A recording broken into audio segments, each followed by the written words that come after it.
relationship is the best version of themselves, to show that to be like having a good time, always hanging out together, have fun. But then the arguments come in. One person reacts in another way than the other one, and then comes a break.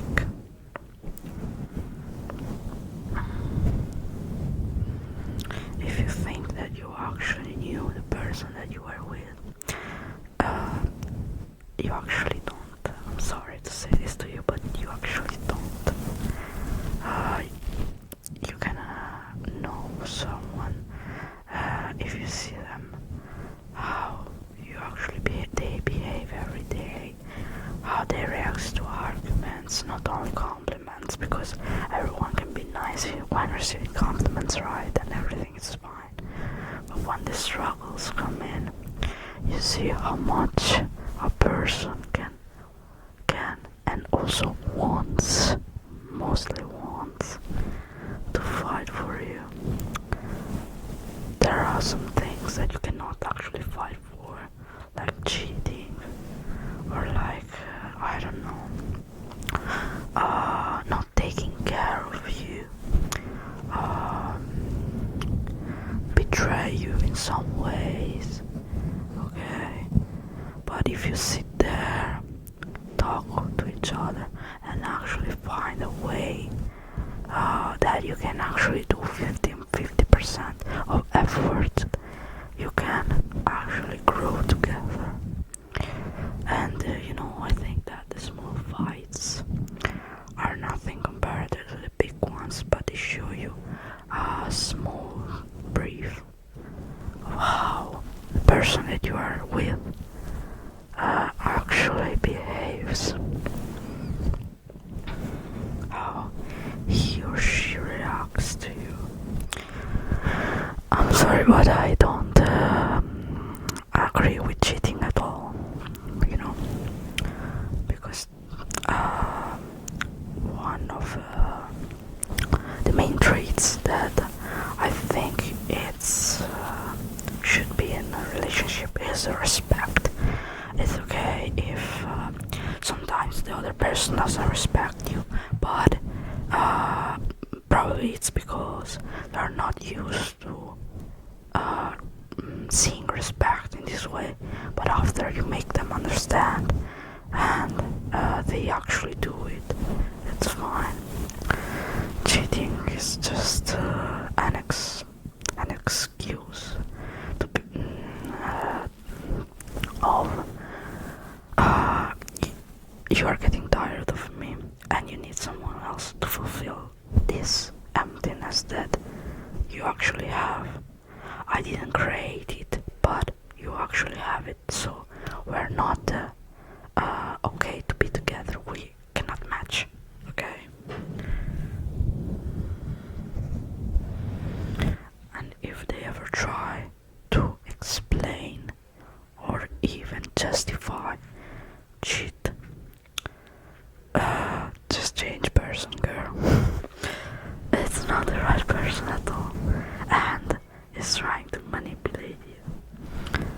Okay, I'm just giving some advice. Everyone behaves how they want. This is how I'm seeing relationships.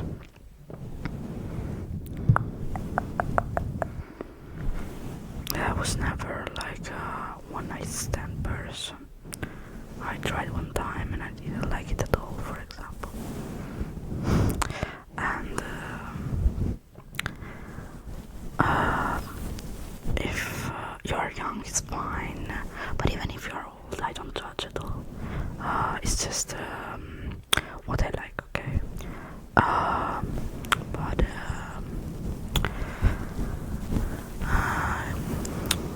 at some point in your life, I think you have to think about someone to being part of your everyday life.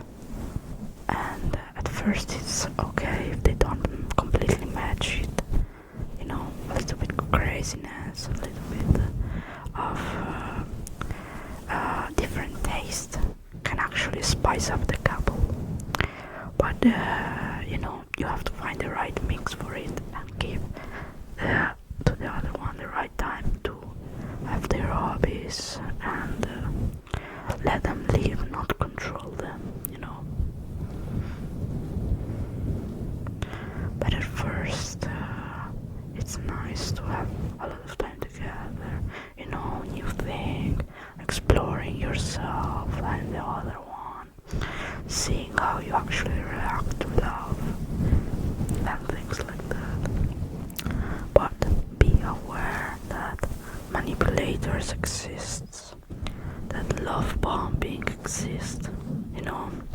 Like I said, at first it's normal to have attention, good feelings and everything, but you can actually see a person during fights, how the person sees it and how it's willing to fight for you. Okay?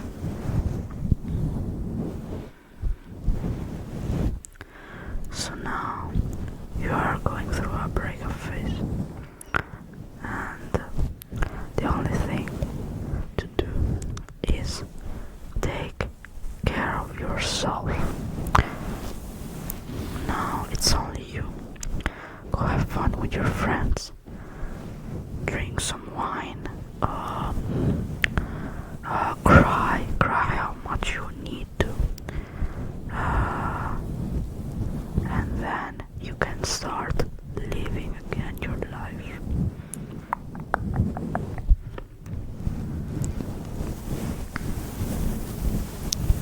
Okay.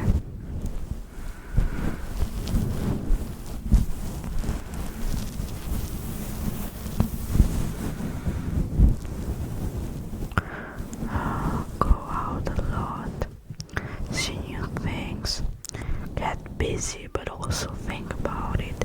Think what it was wrong in the relationship, how you reacted, what you could have done better, what he or she could have done better, okay? And remember, you are fine even if you are alone.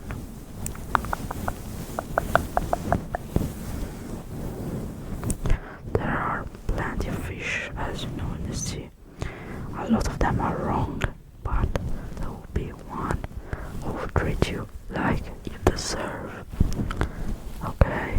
You deserve much, much better. And with this, I want you to know your worth. Okay? To acknowledge it and don't let it behind. Okay. Okay.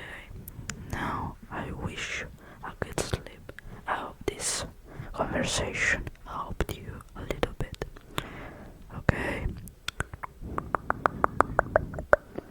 If you want to share your experience with me, I would be glad to hear.